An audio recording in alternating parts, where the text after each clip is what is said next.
Alrighty, so we've had a look at our first set of reactions in our reaction series, combustion reactions. But now it's time to change the elements and take a deep dive, literally, into precipitation reactions. Ladies, don't you just hate it when your boyfriend gets you a beautiful $10 bracelet from Lavisa and you go swimming with it, then you know what ends up happening? You start to see this sort of stuff here, start to see a little bit of reddish brownish sort of stuff going on here. Well, that's called rust, and that's a product of a precipitation reaction. So why is it that our beautiful jewelry, our cheap knives and forks, and our car doors get all this rust? Well, let's have a look at the reaction, okay? Not to get too scientific, but here we go. So we've got our 4Fe, that's our iron, okay? So this is when iron reacts with water and oxygen, okay? So 4Fe, 4 iron plus 3 O2, just to balance the equation. So it's just iron plus oxygen plus water combines to make iron hydroxide,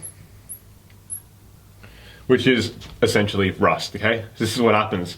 So we get this insoluble solid, this rust, okay? So solid, the iron, won't dissolve in the water, which is what happens in precipitation reactions, leaving us with this brownish, reddish, yucky rust, okay? So this reddish, brownish rust is actually a result of iron reacting with moist air, which, as we can see here, is obviously our oxygen, which is in the air, and our water, meaning that obviously the bracelet is wet in this example, then obviously it's going to be combining with air, which is going to be moist, all right? And that's where we get that rust from, all right?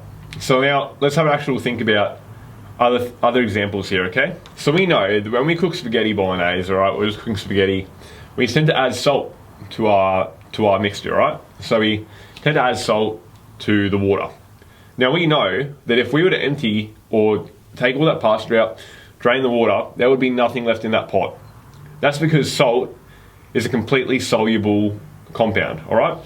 So let's have a look here. We have Na and ACl, all right? Obviously, when that reacts with water, we get Na and Cl, so sodium and chloride, right? So they break up, then they dissolve in the water, right? So obviously, the compound is broken down and then it's dissolvable in water, which means it's soluble, okay? So now to our precipitation reactions. So our precipitation reaction is between two aqueous solutions. So aqueous basically meaning like a liquid, right?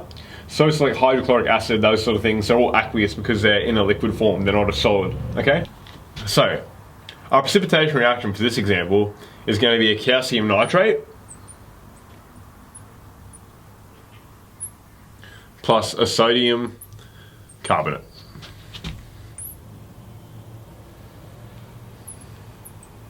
And that's going to form this here, okay?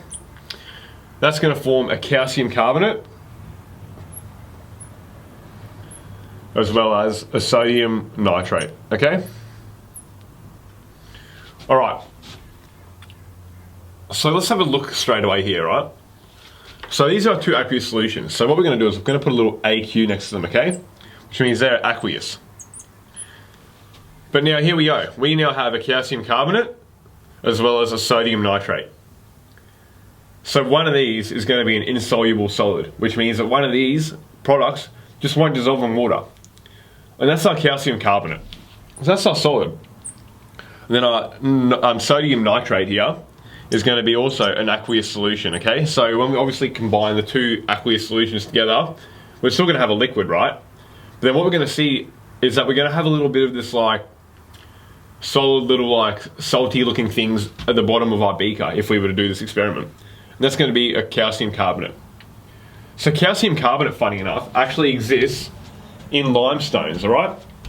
So have you ever seen like on near those shallow marine waters where you get those sort of walls and it sort of looks like a really nice sort of brick layout, sort of just like this, right? Looks real nice. You might have seen it in Minecraft as well, actually. So it sort of looks real nice, real sort of like nature's like bricks, right? Well, that's limestone, and that's formed by calcium carbonate right there. So it occurs because obviously it can't dissolve. It doesn't dissolve in the water. It can't. It's an insoluble solid, which means it just won't dissolve. Alright, so to sum it up, let's actually have a look at the properties of a precipitation reaction. Here's what we know. Water, or not water, but wet, right? It's got to happen in a liquid environment. It's an aqueous solution. So we know that when we combine these things here, they're aqueous solutions. They're going to be wet, all right, or liquid solutions. So we know that for a precipitation reaction to occur, an aqueous solution has to be present, okay? Or both, two aqueous solutions. We also know that it's going to be a precipitate. A precipitate being a solid, undissolvable solid, all right? As is seen in our bracelet here. It's just going to rust, and there's nothing we can really do to stop that unless we do it, or unless we prevent it before it happens. But once we have rust, we can't change that, all right? Which is another property of a precipitate. We can't reverse that. All right, and our final property, I'm going to bring you back to this equation over here. Now, there's something pretty cool about it that you might have missed. Let's have a look here. Calcium nitrate and sodium carbonate form calcium carbonate and sodium nitrate. I mean, I don't know if you're splitting the hairs here, but this here, this, and this, there's a bit of swapsies going on here. This is called a double displacement reaction. We're going to come back to this a bit later in one of the other videos. But if we have a look here, calcium nitrate becomes calcium carbonate, and then sodium carbonate becomes sodium nitrate. So it's double displacement because this element here, or this compound, is swapping over to the calcium, right? And then obviously forming a solid. But we can actually see that the elements are interchanging, and it's all happening, right? That's what we call a double displacement. So not one, but two, double, are changing, all right? So that's what we call a double displacement. Alrighty, so that's it from precipitation reactions.